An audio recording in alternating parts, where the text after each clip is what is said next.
Banyak di antara kita yang belum mengetahui bahwa ada banyak orang Indonesia mengguncang dunia karena prestasi mereka. Prestasi yang diakui bangsa lain tersebut tentunya membanggakan Indonesia. Hal ini membuktikan bahwa bangsa Indonesia juga patut diperhitungkan di kancah internasional. Apalagi di antara mereka ada yang merupakan orang pertama yang melakukannya di dunia. Dari sekian banyak orang Indonesia yang membanggakan, berikut 7 orang Indonesia pertama yang mengguncang dunia versi on the spot.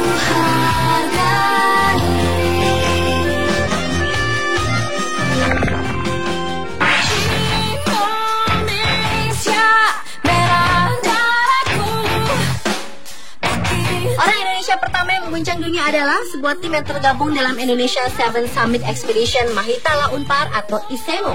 Tim tersebut berhasil mendaki 7 puncak tertinggi benua di dunia.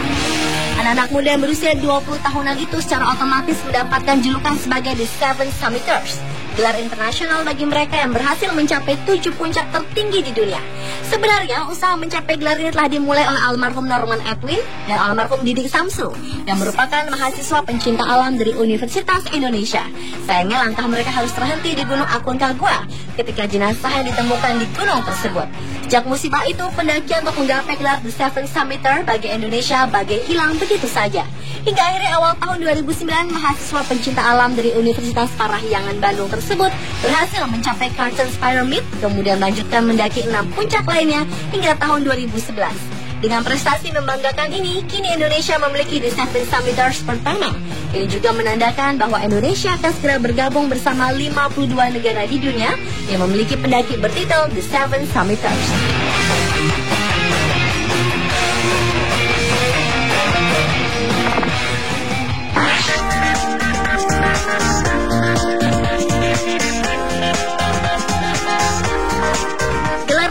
Adalah gelar prestisius yang identik dengan gelar kebangsawanan di Inggris. Tidak sembarang orang di luar warga negara persemakmuran Inggris dapat diberi gelar Sir oleh kerajaan Inggris. Namun ternyata ada juga orang Indonesia yang diberi gelar Sir, yaitu Profesor Dr. Azumardi Azra. Mantan rektor sebuah universitas swasta di Jakarta ini menerima penghargaan dari Ratu Elizabeth II sebagai the Commander of the Order of the British Empire atau CBE alias Panglima Kerajaan Inggris. Penghargaan diberikan karena Azumardi dinilai berjasa dalam memberikan kontribusi penting dalam membangun hubungan baik antar agama di tingkat internasional, khususnya antara Indonesia dan Inggris. Hal itu terutama Azumardi lakukan ketika ia menjadi ketua bersama UK Indonesia Islamic Advisory Council atau Dewan Penasehat Islam Inggris Indonesia yang dibentuk Presiden Susilo Bambang Yudhoyono dan Perdana Menteri Tony Blair pada Maret 2006. Dengan gelar tersebut, maka ia berhak menyandang gelar Sir di depan namanya.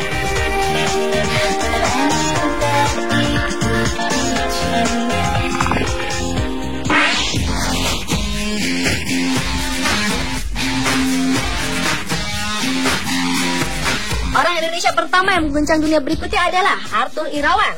Remaja Indonesia berusia 19 tahun itu adalah seorang pemain sepak bola di klub RCD Espanyol B dengan posisi sebagai bek kanan maupun gelandang tengah. Espanyol melihat bakat remaja dengan tinggi badan 1,75 meter ini ketika Arthur masih memperkuat klub amatir di Inggris Ledham Town. Yang membanggakan lagi, pemain muda menjanjikan dari Indonesia tersebut ternyata juga menarik perhatian klub sepak bola asal Inggris, Manchester United.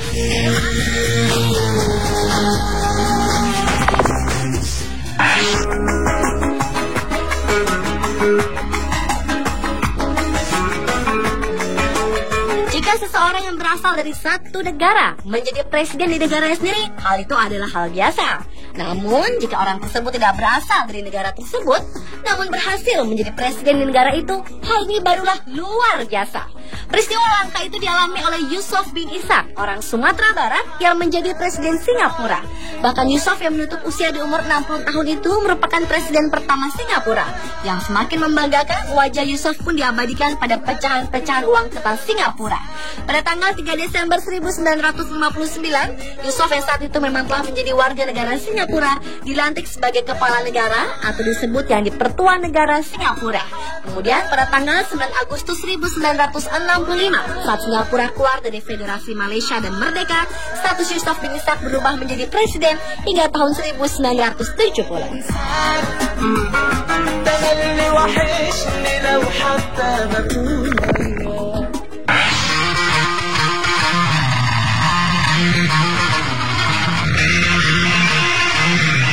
Berikutnya adalah Jeffrey Paul Naja, orang Indonesia pertama yang berkeliling dunia dengan sepeda motor seorang diri. Aksi pria asal Bandung, Jawa Barat ini dikukuhkan di Museum Rekor Dunia Indonesia. Kang JJ, begitu ya biasa dipanggil, memang menyukai aktivitas berpetualang. Tahun 1978, pria berusia 50 tahun ini memulai perjalanannya mengendarai sepeda motor seorang diri melintasi seluruh Pulau Jawa sampai Bali. Namun, pada tahun 2001, saat hendak memulai perjalanan keliling dunia yang ingin dia dedikasikan untuk perdamaian, Kang JJ mengalami kecelakaan hingga ia nyaris lumpuh. Namun, untunglah hanya dalam waktu 6 bulan Kang JJ sudah pulih kembali. Setelah pulih, sejak 23 April 2006, Kang JJ meninggalkan tanah air dan memulai perjalanan menjelajah dunia dengan naik motor. Dalam perjalanannya itu, ia berbagi semangat perdamaian dan keprihatinannya akan pemanasan global kepada setiap orang dan tentunya mempromosikan Indonesia di pentas dunia. 30 November 2008, Kang JJ kembali ke tanah air. Tidak kurang dari 1.000 motor menyambut kedatangannya, termasuk Adiasa Daud, yang saat itu menjabat sebagai Menteri Pemuda dan Olahraga. Karena dedikasinya itu, Jeffrey Paul Naja mendapat berbagai penghargaan, di antaranya Lifetime Achievement Award dari Ikatan Motor Indonesia atau IMI, sebuah penghargaan tertinggi yang diberikan pada insan otomotif di Indonesia.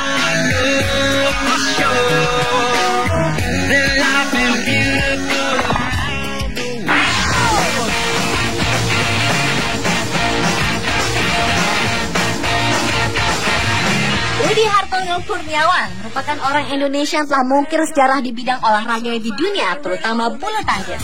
Pria yang berusia 63 tahun itu adalah satu-satunya pebulu tangkis di dunia yang berhasil meraih gelar All England kejuaraan bergengsi di bulu tangkis untuk nomor tunggal putra sebanyak 8 kali, bahkan 7 kali secara berturut-turut. Rudi berhasil meraih gelar All England pertamanya di usianya masih muda, yaitu 18 tahun. Prestasi gemilang Rudi ini telah mencatatkan namanya di Guinness Book of Record pada tahun 1982. Dahulu, Rudi meninggalkan kuliahnya di Fakultas Kedokteran Universitas Airlangga Surabaya, Jawa Timur demi bulu tangkis. Kini, Rudi tidak lagi aktif di bulu tangkis karena faktor usia dan kesehatan.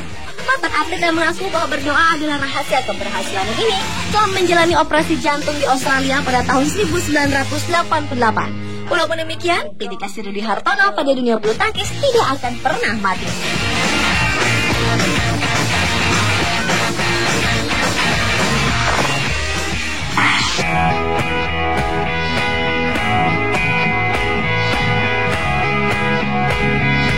Dan orang Indonesia yang terakhir yang mengguncang dunia adalah almarhum Biku Asih Jina Rakita, yang juga dikenal dengan panggilan Suko.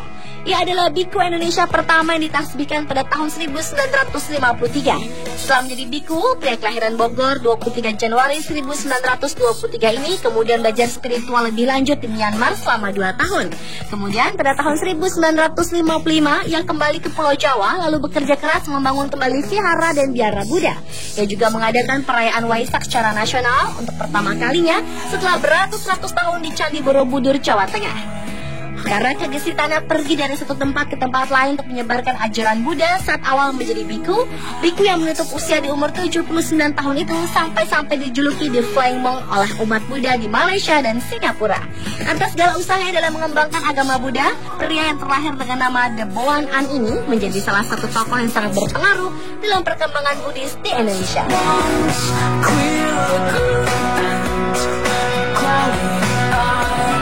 Pemirsa, itulah 7 orang Indonesia yang pertama yang mengguncang dunia versi Anies.